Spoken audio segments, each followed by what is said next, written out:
Question number 15, there is no assertion है, there is no change in the energy of a charged particle moving in a magnetic field although a magnetic force is acting on it. Reason, work done by centripetal force is always zero. Both assertion A and reason R are true, and reason R is the correct explanation of assertion A. So option A is correct. Why? Magnetic force is always perpendicular to the direction of motion of charged particle.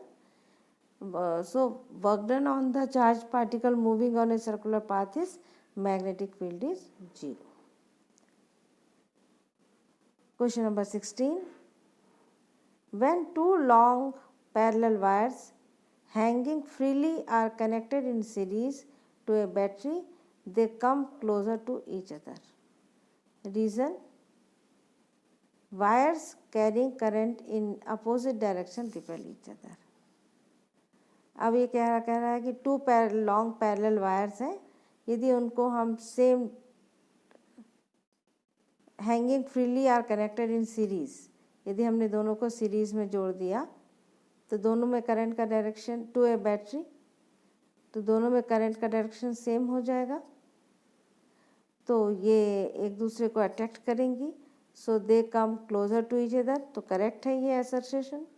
And reason, wires carrying current in opposite direction repel each other, यदि two wires में हम current का direction एक दूसरे के opposite रखेंगे तो ये एक दूसरे को रिपेल करेंगे. ये भी करेक्ट है, तो रीज़न और असर्शन दोनों करेक्ट हैं, बट जो रीज़न यहाँ लग रहा है वो असर्शन के लिए करेक्ट नहीं है.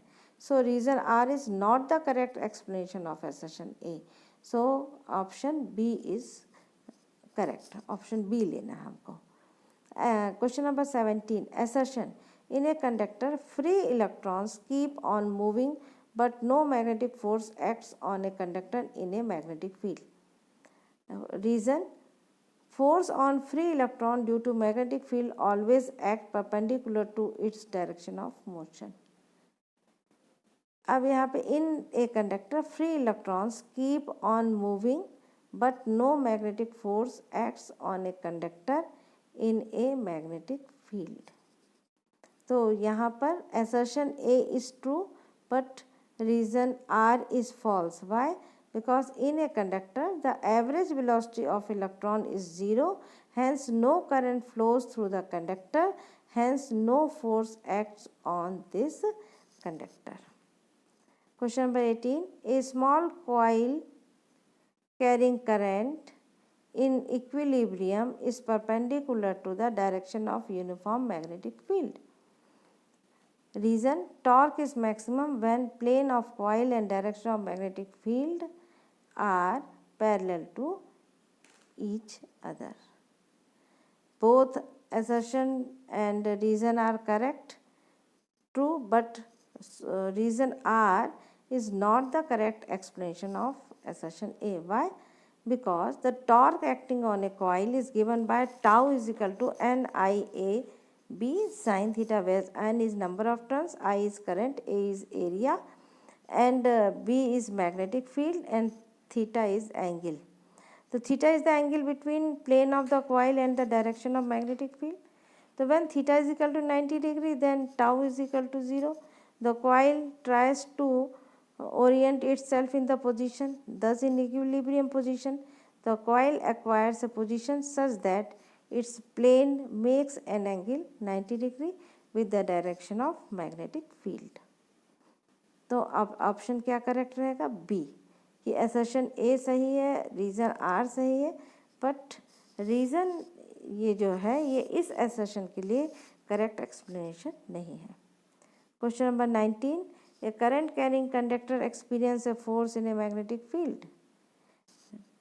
Reason, the force acting on a current carrying conductor in a magnetic field is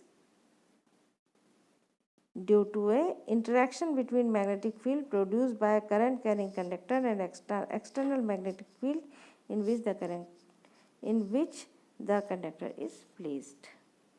Both assertion A and reason R are true, but reason R is not the correct explanation of assertion.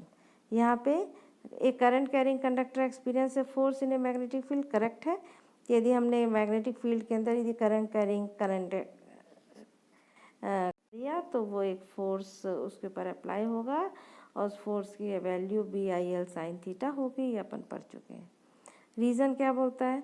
The force acting on a conductor current carrying conductor in a magnetic field is due to interaction between magnetic field produced by the current carrying conductor and external magnetic field in which the conductor is placed।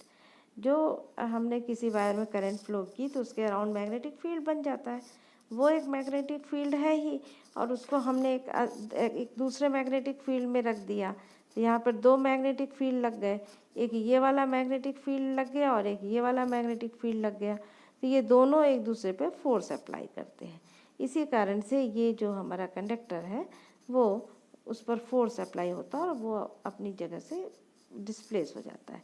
तो ये सही है reason, but as जो हमारा assertion है उसका ये correct explanation नहीं है। तो यहाँ पर आ जाएगा ऑप्शन बी।